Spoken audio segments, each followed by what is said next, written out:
Alright, what's going on, guys? My name is Brendan, and I'm back at it again with another Overwatch analysis video. In Stage 1, the LA Valiant were definitely a better team than the Gladiators. Whatever.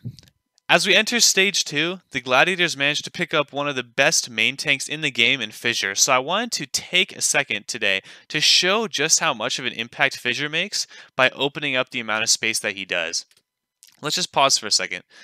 Let's look at these compositions. And the LA Valiant are playing like a soldier kind of counter dive. The idea here is that you wait for the Gladiators to dive you discord that main tank, in this case Fissure, you damage boost your soldier, and you melt that guy down. When he is dead, you initiate some sort of counter dive, and you clean up the rest of the team. Okay, whatever, very standard. The Gladiators are playing full dive. Now, the way this usually works is you usually have your 4 divers all choose a target and dive them. Sometimes, the DPS will go on flank routes to get there, but whatever, they all choose one target and they try to kill them.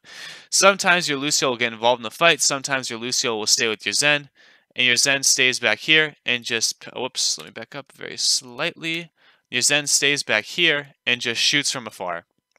Okay, that's the way it usually works. What actually happens in this style of play that the Gladiators are using is that Fissure is going to jump, Fissure's going to jump again, and he's just going to cause complete fucking chaos in the back line. He's not going to try to peel for his supports. He's not going to do anything. He's just going to cause complete chaos. This is going to cause all of the Valiant to look at him. Everyone's going to look at him. Because they're going to be like, what the fuck is this monkey doing? He's destroying our team. Right? And in the meantime, Hydration and Asher are going to get so much free space. Like way more than you normally get in a dive composition. And they're just going to take advantage of that space. I'll explain more what I mean in a second. So, very smart play right here by the tanks of the Gladiators. They push in a little bit through the choke. Hydration and Asher are able to get through that choke very easily. You can see Hydration here on that high ground. Now, Asher eventually had to run back through the gate, but Hydration is able to set up for a good dive. Looks like Fissure actually misses his jump here. Can I back up for a second there? I really want to see that. Oh, no, he gets it. I thought maybe he fell down back here, but he actually makes his jump. So Fissure's actually right here. Envy immediately turns around and tries to peel for his backline.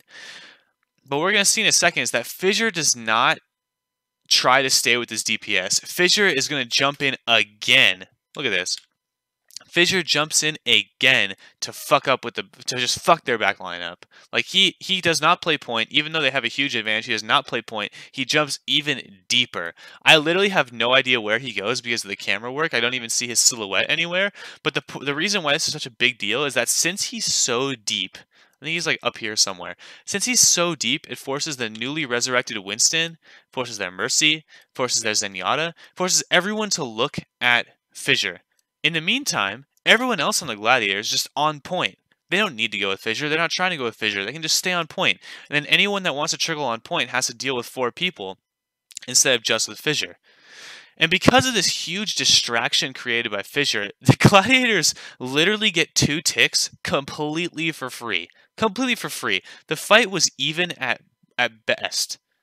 Right, like it's not like the Valiant were losing the fight, and that's where they give the ticks. The Valiant were either winning the fight or the fight was even, and they still gave up 2 ticks just because they were so preoccupied with that distraction tactic by Fissure.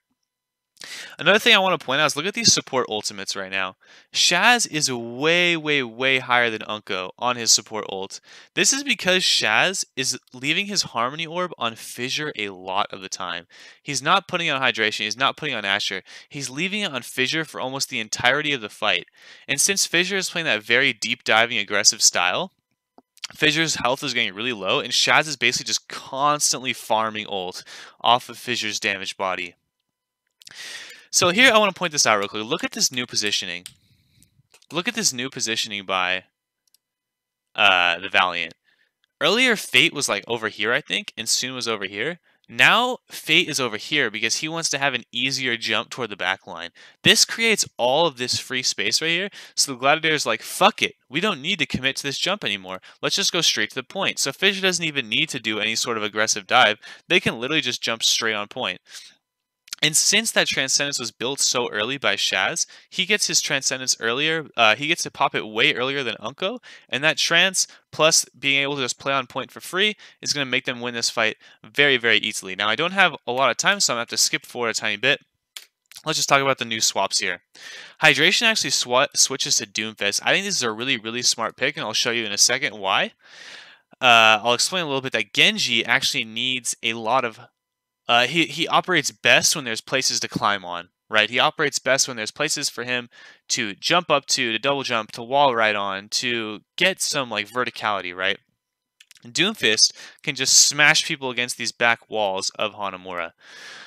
So to prove my point even more, let's look at this Harmony Orb. Who is it on? It's on Fissure. Even though Hydration is about to jump into this dive as well, the Harmony Orb is on Fissure because they want to farm that ult so quickly. And look, it's working so well. Shaz already has 40% to his next ult. He's already had one Transcendence, and now he's 40% to his next ult. Unko still has not used his first Transcendence. Look at this for a second here. Fate is going to dive these guys, I think. Okay, I think so. Fissure is going to totally ignore his backline. He's going to leave that to Bishu. Instead, Fissure is going to jump a little bit behind enemy lines, get a little bit sneaky here. He's going to wait for the supports to walk out, and then he's going to drop right on them. And if he tries to push them off the high ground, it doesn't work very well. Okay, there we go. Fate does ultimately dive back there on his supports. This is now when you would typically expect your tanks to provide some peel. Doesn't happen. Where's Fissure? Fissure and Bishu are right here, fucking with the backline. Just completely fucking aggravating the backline. So what does Fate do? Well, Fate cannot commit to this fight anymore. He pops his Primal Rage, but he can't commit to the fight anymore. He has to turn around and provide peel for the backline. Everyone, once again, is looking at Fissure. What does this do? Well, we'll see the effects of it in about 10 seconds. Look at this shit. They're all over here. They're all looking at Fissure. They're all looking at the tanks. What does Hydration do? Hydration gets a free kill onto the Mercy. Now they're up 2 because of that free space that was provided by Fissure. Fissure has his ult now. Fissure can freely just boop them into spawn. Shaz further farms his ult off of Fissure's body because of that Primal Rage. Still refusing to put his Harmony Orb on anyone else, even though his supports could have really used it there. But I believe I've made my point clear at this point. Fissure's presence in any team is already scary, right? And then when he double jumps into your backline, that initial fear combined with holy fuck big monkey jumping into our backline forces everyone on the side of the Valiant to turn their heads and face Fissure.